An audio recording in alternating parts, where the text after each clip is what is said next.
Rocket League is a tough game. There is so much to learn. Mechanics, rotations, team play, and on top of that, there are so many potential mistakes you can be making that are stopping you from ranking up. Here is a list of 12 mistakes that if you're below Grand Champ, you're probably making, and stay till the very end. Mistake number 1 is probably the most impactful. Mistake number 12, half committing to your decisions. So a half commit kind of looks like maybe you'll go for a challenge and then think, oh, maybe not, then you'll drive backwards and then think, oh, maybe I should, then you drive forward. And then by the time you've actually made a decision, the ball is well over your head. This is a super common problem and it's totally normal, but it's definitely holding you back. Basically, you have to learn to switch off that part of your brain. Once you make a decision, you just have to go for it. You have to commit. If you're going to go for a challenge, instead of constantly second guessing yourself to the last second, put 100% of your effort into focusing on doing the best challenge you can, and it'll help you out so much. Mistake number 11, wasting your boost. Without boost, there's not much you can do in Rocket League. You can't aerial, you can't drive quickly, and you lose so much control of your car that can help you get the perfect touch you need to score that goal. Wasting boost can happen by just holding it down idly when you're already supersonic, or having poor recoveries that make you use way more boost than you need to. Also, maybe just going for the wrong plays, using 100 boost to fly to the ceiling where you get beat anyway. Focus on not wasting your boost and it will leave you better opportunities in the future. Mistake number 10, not watching high level gameplay. Whether it's rlcs or your favorite streamer, it's a big mistake to not watch anything at all. It's quite easy just to only play Rocket League and just spend hours upon hours stuck in your own playstyle. You need to look outside of yourself to get those tips. Watch how the pros mechanically hit the ball. Watch how they rotate and get yourself out of some old habits that are probably hanging you down. Mistake number 9, playing too slowly. It's no secret that the best players in the world are incredibly fast on the pitch. However, if you're below Grand Champ, you're almost certainly playing far slower than you need to be able to reach those higher ranks. So it's often a case of staying in your comfort zone. Maybe you're not like comfortable driving too quickly or you don't trust your mechanics, but it's really important to take that leap. You really do have to just force yourself to play quickly. It's okay if you miss a few balls here or there. If you force yourself to play fast, your mechanics will eventually catch up and it will be a massive boost to your rank. Mistake number 8, not playing daily. Now, if you don't really want to get better at Rocket League, you just play for fun, then it's chill. Play once a week, once a month. Who cares, right? But if you're really focused on getting better at the game, especially mechanically, it is really important you play daily.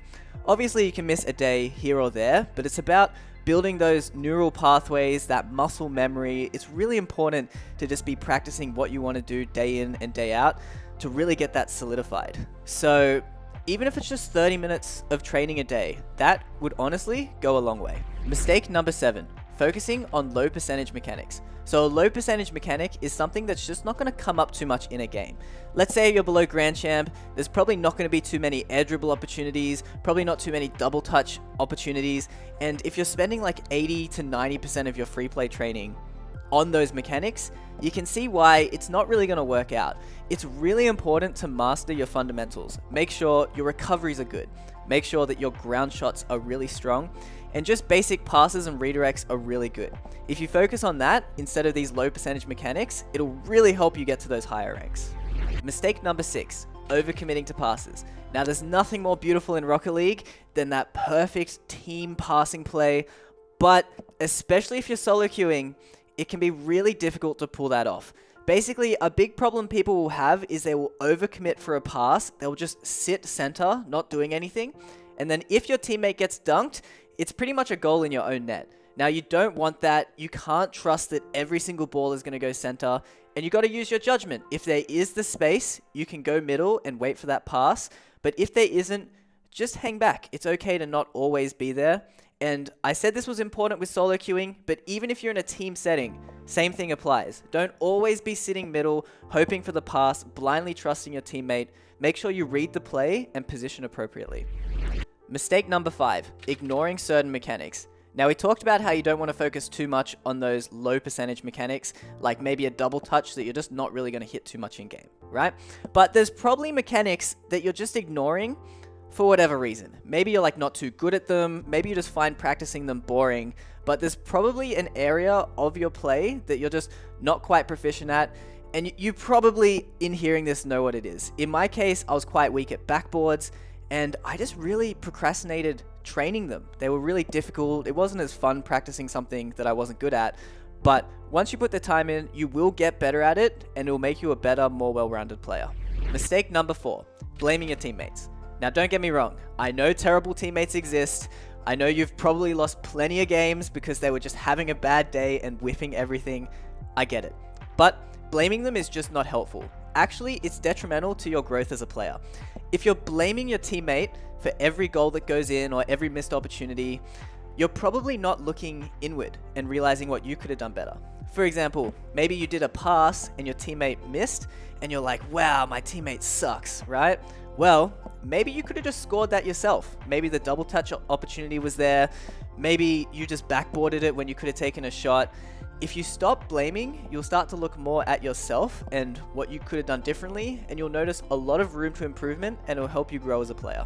Mistake number 3, not playing all 3 playlists. Now, you probably have a favorite playlist. Let's say it's 3v3. There is still so much to learn from playing 2v2 and 1v1. For example, in 3v3, you don't get to touch the ball too much. It's mostly focused on speed, reading the play, and rotations. So, it's a bit hard to improve mechanically if all you play is 3s. You're not touching the ball much. That's where 1s can really come in because it forces you to learn those dribbles, learn that shadowing technique. It forces you to become a better player because you're just exposed to more different situations. Same in 2s. Sometimes 1s can be a bit slow, 2s can be that middle ground where you're learning fast dribbles, but you also have a teammate for some plays. Either way, make sure you're playing all 3 playlists to develop that wide range of skills. Mistake number 2, spending too much time in free play. Now, free play and custom training are great tools to develop those kind of skills. You can practice your air dribbles, ground shots, dribbles, just everything. It's a great place to relax, but the problem is it can be difficult to translate it to game. Maybe you are really consistent at hitting double touches in free play, but when it comes to game, because of the stresses of the situation, or maybe because you don't have infinite boost, maybe because everything's quicker, you're not able to pull off what you do in free play into ranked. And that's because you really just have to do both at the same time. You have to practice that conversion, make sure that whatever you're learning in free play is actually getting converted to rank, and it'll really help your mechanics. And the final mistake on this list, mistake number 1, is leaving your teammates alone and not staying in the play. Now, even if you're the best player in the world, if you have super great mechanics, if you're overcommitting to all your plays or just driving off to get boost and not caring about the ball, you're not going to have any impact in the game. It's as simple as that. It's one of the most important things to focus on in Rocket League, and somewhere on the screen, you'll be able to find a video of mine which explains this in more detail. Thanks for watching. Leave a comment if you enjoyed, like and subscribe, and I'll see you in the next video.